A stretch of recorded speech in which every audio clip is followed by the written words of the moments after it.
तर आता महाराष्ट्रातील भाजपच्या कोर कमिटीची आज दिल्लीमध्ये बैठक असून संध्याकाळी केंद्रीय नेतृत्वासोबत बैठक होणार आहे। राज्यातील जागा वाटप आणि उमेदवार याबाबत चर्चा केली जाणार आहे। पंतप्रधान नरेंद्र मोदी, गृहमंत्री अमित शहा, भाजप अध्यक्ष जे.पी. नड्डा यांच्यासह समितीचे सदस्य या बैठकीला उपस्थित राहणार आहेत। तर बैठकीनंतर उमेदवारांच्या नावाची घोषणा होण्याची सुद्धा शक्यता आहे। त्यामुळे आजचा दिवस एकूणच राजकीय दृष्ट्या अतिशय महत्त्वाचा दिवस असणार आहे। देवेंद्र फडणवीस सुद्धा या बैठकीसाठी दिल्लीला जाणार आहेत। या बैठकीकडे आता सगळ्यांचं लक्ष लागलेलं आहे, कारण उमेदवारांच्या नावांच्या घोषणेची सुद्धा शक्यता वर्तवली जाते।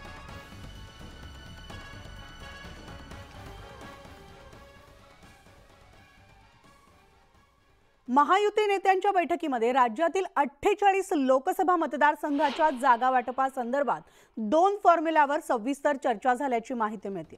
यामधला पहिला फॉर्म्युला आहे तो म्हणजे भाजपकडे 26 जागा, शिवसेनेला 18 आणि राष्ट्रवादीला 4 जागा। दुसरा फॉर्म्युला आहे तो म्हणजे भाजपकडे 28 जागा, शिवसेनेकडे 16 आणि अजित पवारांच्या राष्ट्रवादीला 4 जागा। तर केंद्रीय गृहमंत्री अमित शहा यांच्या उपस्थितीत मुख्यमंत्री एकनाथ शिंदे, उपमुख्यमंत्री देवेंद्र फडणवीस आणि उपमुख्यमंत्री अजित पवार यांची महाराष्ट्रातील 48 लोकसभा मतदारसंघातील जागा वाटपासंदर्भात सविस्तर चर्चा झाली।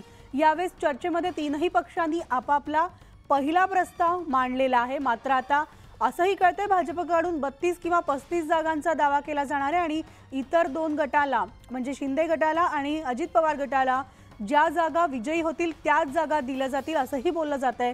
त्यामुळे नेमकं आता काय हे येणाऱ्या काही वेळात किंवा पुढच्या काही तासात सुद्धा हे स्पष्ट होईल। त्यामुळे महाराष्ट्राच्या राजकारणाकडे संपूर्ण देशाचं आता लक्ष लागलंय।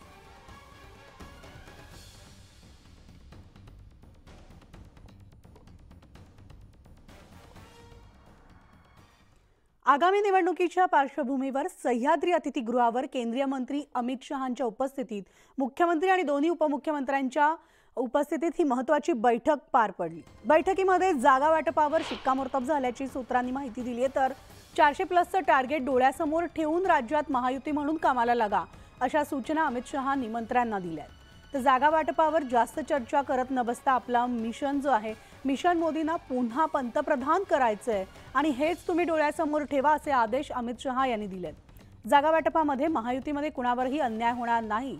उमेदवार कुणीही असला तरी त्याला निवडून आणण्याची जबाबदारी ही तिन्ही पक्षाची असेल अशी ग्वाही अमित शहांनी दिली आहे। तर काही जागांबाबत वाद असतील तर एकत्र बसून सोडवा असे आदेशही अमित शहांनी मुख्यमंत्री आणि दोन्ही उपमुख्यमंत्र्यांना दिलेत। तर अमित शहांनी ज्या सूचना दिल्यात ग्राफिकच्या माध्यमातून एक त्यावर नजर टाकूया।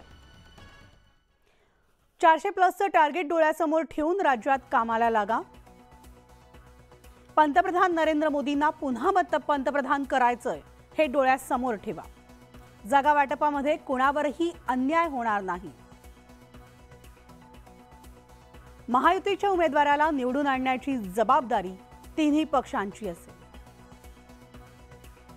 आणि काही जागांबाबत वाद असतील तर एकत्र बसून त्या सोडवा अशा सूचना अमित शहा यांनी कालच्या बैठकीत दिल्या।